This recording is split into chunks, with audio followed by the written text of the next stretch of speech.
Hey, what's up guys? Welcome back to another After Effects tutorial. Sorry guys, I've been busy last couple of weeks. That's why I haven't uploaded any tutorial. Don't worry, I'm back, and in this tutorial I will show how to create this modern typography animation. So without any further ado, let's get started. Okay guys, let's start with a new composition, and I will go with full HD resolution, and I'm gonna call this modern typography. And I will go with 24 frames per second and 10 seconds as the duration. Let's go with gray color as the background for now, and I'm gonna hit OK. Now let's type our text. So I'm gonna go to toolbar and select the text tool, type model. You guys can type whatever you like, and or you guys can type your name. Okay, and I will go with this name. And now let's align it to the middle. Now I will set the anchor point to the right side of the text. So let's go here and select the pan behind tool, hold Ctrl on your keyboard and snap to this anchor point like that. So it will snap. Okay, now let's animate this text. So let's go to animate properties and add opacity. I will set the opacity to 0. And now let's open the range selector, and we need to animate the start value. Let's create a keyframe in the 0 second and then go to 1 second forward and set this to 100 like that. Now I'm gonna select these keyframes and then press F9 to ease. Let's go to graph editor and let's set the graph like this. By the way, I'm using the valley graph. Okay, and yeah, something like that. Now let's go back to timeline like this. We need another text layer. I'm gonna just duplicate this one. Just select this and then press Ctrl D to duplicate. I will hide this modern typography and then let's rename this to typography. Now let's select this layer and connect it to 3D like this, and go to pan behind tool and set the U anchor point right here, something like that. Now I will select this, press S to scale it down like this. Now let's on the visibility of modern typography like that. Now I will also connect this to 3D layer and press R and rotate it in the Y rotation. Select the selection tool and let's place it somewhere around here like this. I will also give some rotation. You guys can just play with the placement. Okay, something like that.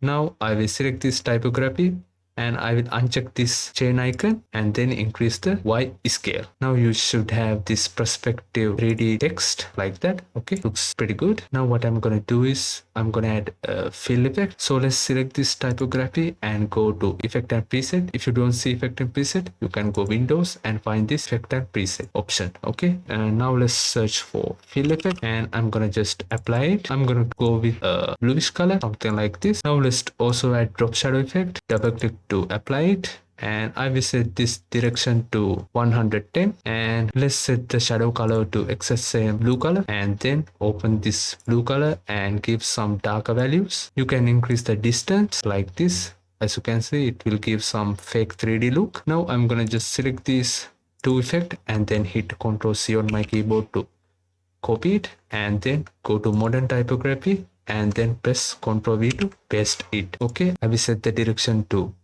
274 or 5, something like this, and let's change the color to red for this one like that. I will stick with the color of the shadow color, something like this, and also give some darker values. Yeah, looks pretty good. Now if you check the animation, you will have this. Let's offset this typography so it will come after the modern typography, somewhere around here. Let's go to 3 seconds and then press N on your keyboard to in the composition here. Now if you press spacebar, you will have like this. Now let's enhance the look of this typography. Okay, now I'm gonna add a shape layer. So let's go to toolbar and select the rectangle tool. I will go with this exact same blue color without any stroke, and I'm gonna just add this rectangle like that. I will call this typography fill like that, and I'm gonna add a mask. So let's select this rectangle. Now select this mask icon, and I'm gonna just add this mask like this. Now set the mask to subtract. Now let's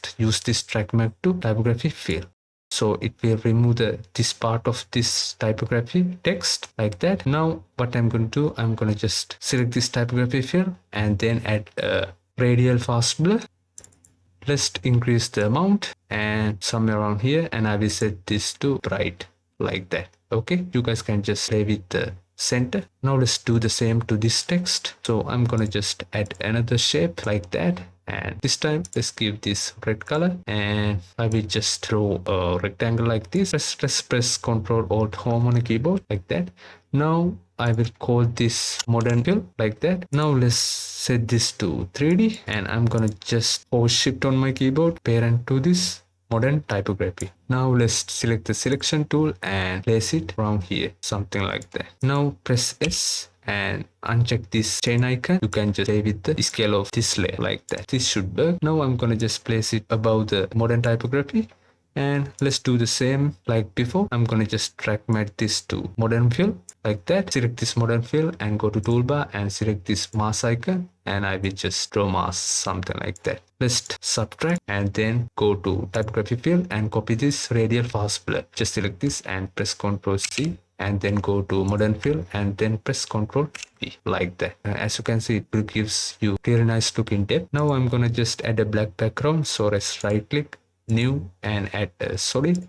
I will go this BG and let's go with black background and then hit OK. Place it below all of these layers. Now let's add a gradient ramp. I'm gonna go to effect and preset and search for gradient ramp effect. Just double click. I will set this to radial and select the selection tool and put this point here and put this point right here. Now let's give this to some kind of dark bluish color like that. Yeah, looks pretty good. Now let's also add a new adjustment, and let's go with this noise and go to effect and preset and search for noise HLS. Just double click. We can use this noise HLS auto, so it will give some random noise, and I'm gonna set the noise type to squared, and let's increase the lightness. Make sure you're in the full resolution. Okay, and yeah, this will give some kind of postery look, as you can see. And if you check the animation, you will get this nice look in modern typography. You can fix this background by just increase the ramp shutter. Okay, let's also give some red colors like this. Yeah, looks good. Now if you check the animation, as you can see, you will have this nice looking modern typography animation. I hope you guys enjoyed this. If you have any question, please let me know. As always, thank you so much for the Patreon supporters. Don't forget to like and subscribe, and I will see you guys in the next one. Peace.